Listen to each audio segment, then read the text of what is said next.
Yeah, I got a brake problem, so rear brakes needs to be done. It says you can still drive for 120 more miles, which is going to do the brake.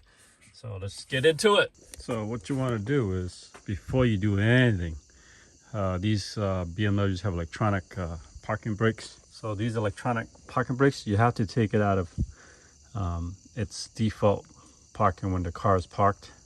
So in order to do that, there's a couple ways to do it. Online, I see guys either unplugging it and detaching the whole thing, the whole e-brake actuators. Basically, they unplug it, they take the whole thing out, wind it in by hand with a, I think a 6mm Allen wrench. You can wind it in by hand. That way you can kind of open back up the calipers to slip the new brakes in. The other options I see people do is they kind of disconnect the cable and apply power to the actuator. That way it closes the system.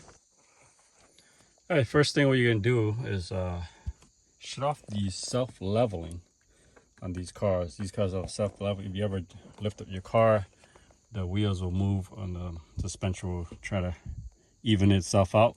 So you want that to happen while you're working on the car. So you shut it off. The way you do that, just want to hold down this button for 7 seconds here. This is the self-leveling has finally went off. So your self-leveling has been shut off. To turn it back on, just do the opposite. Just hold it down, up or down for 7 seconds, and the light will come back. And then you can, as you drive, you're able to readjust the heights. Okay. And then we'll move on to step 2, which will be releasing the electronic e-brake with using our OBD reader. We're gonna use our fancy tool I just got. So you guys are in for a surprise. So I got this from Amazon. This is the Autel MX900. It's the newest, baddest bad boy out there. Just came out recently. It's a hefty price, but I figured, you know, this channel is going to require some work with this BMW X7. So I figured I'd buy it. So you want to do is release the electronic parking brake. By doing that, I'm going to chalk the wheels first, because once the wheels are disconnected, this thing will be moving around loosey-goosey. Let's do that. So I plugged in my OBD reader into there. 1, 2, 3. Now it's in diagnostic mode. So we're gonna go to service, BMW. So let's see if it's gonna pick up the VIN. X7. So now let's go to service mode. Oh, chassis and suspension. So it's gonna consider chassis and suspension. So I had it hit a couple times, but it says after workshop mode is selected, manually release the electronic parking brake using the parking brake button. So we'll hit continue.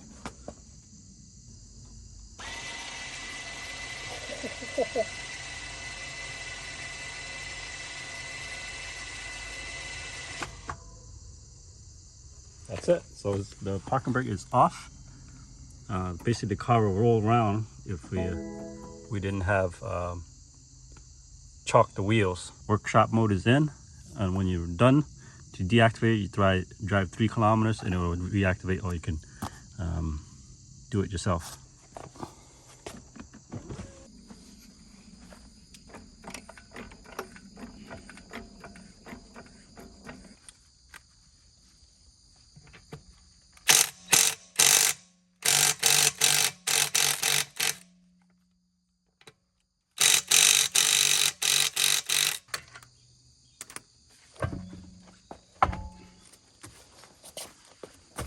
So just for safety, I put my Thunder jack there. That's gonna hold pretty heavy truck there.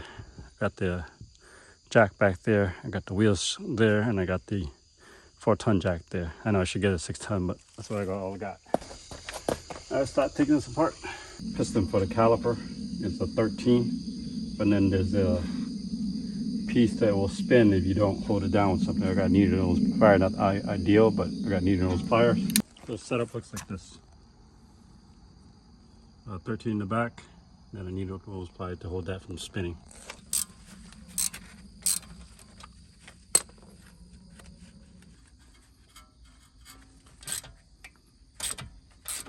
We're gonna replace these new ones from Amazon.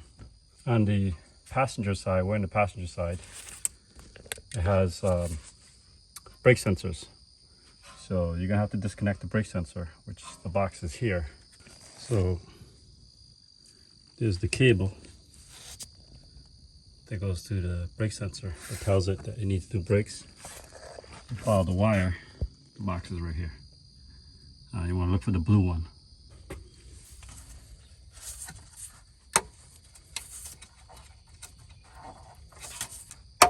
There it is. Pull this down. Pull this down. There we go. So just always look for the blue. Let's get our compression tool. We'll be able to squeeze this in together. So you want to open up the reservoir that's here.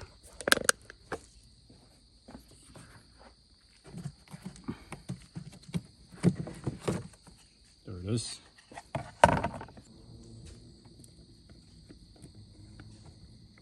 Make sure there's no overspill. I'm going to put some paper towel, kind of absorb everything. And what we're going to do is put the lid kind of loosey-goosey. So we're going to push the fluid back into this reservoir. I don't want to ruin and trapped any air in there, so that's the reason I'm doing that. This is a fancy tool from Amazon. Kind of bring this out.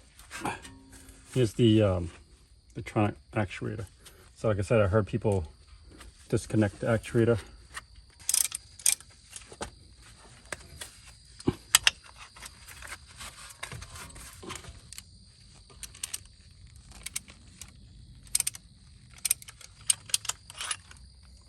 Now it's nice and flush. We can work on taking out the brake pads. Keep in mind how the brake pad looks when you take it out. So I got all this from Amazon. Brembo brakes, new sensors. And it comes with shims and new bolts. See that right there. Slowly losing daylight. I won't show you the other side. This is the most important side. This is the passenger side rear. It contains the sensor. That's why I wanted to show you this first. Again, paying attention how these pads come up. We're going to match these up to our aftermarket. Just slide right in perfectly like that. Matches up. So basically the sensor is touching the pad. You can see it. It's very shiny. The replacement, the bump is still there. And you can see that. See that has a bump. This bump is gone. Next we'll work on taking out the bracket that holds the caliper. E16s. So E16 right there, E16 right there. We'll torque all this spec. And then the 13 calipers is going to be 35 Newton meters or 25.8 foot-pounds. And the retainer here, the 6mm, is going to be 11.8 foot-pounds or 12 or 16 Newton meters. And then the lugs will be 103.25 foot-pounds or 140 Newton meters. E16 is a one-time use. I did get a replacement for it from my local BMW place.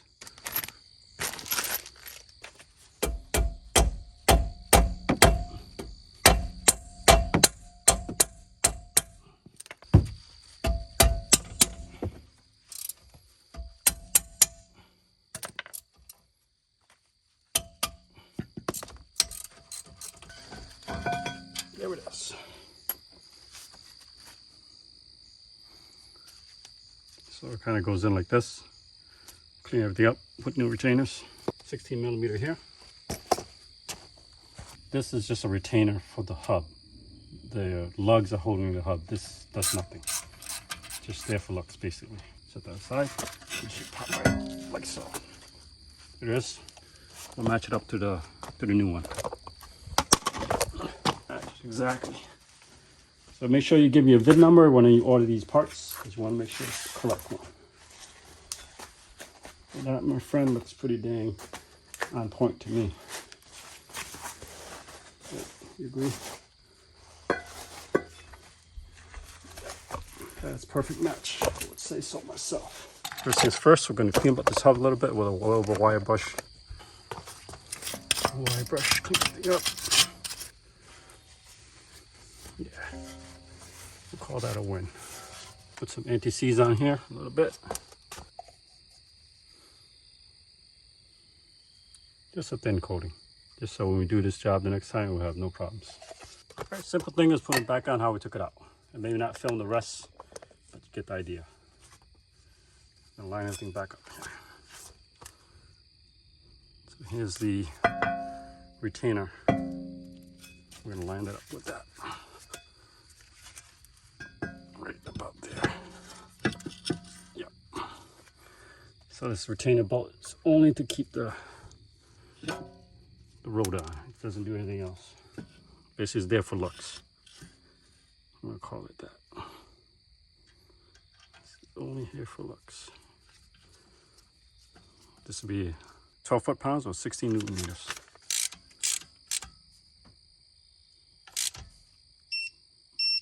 That's it.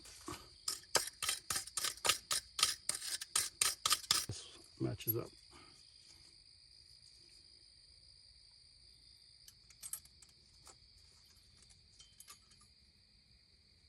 All right, let's install this bad boy. So I won't film the rest. Like I said, these 13s will be 25.8 foot-pounds or 35 Newton meters. The E16 is going to be 95.8 foot-pounds or 130 Newton meters. All right, all done. So I reset the brake on the monitor module here.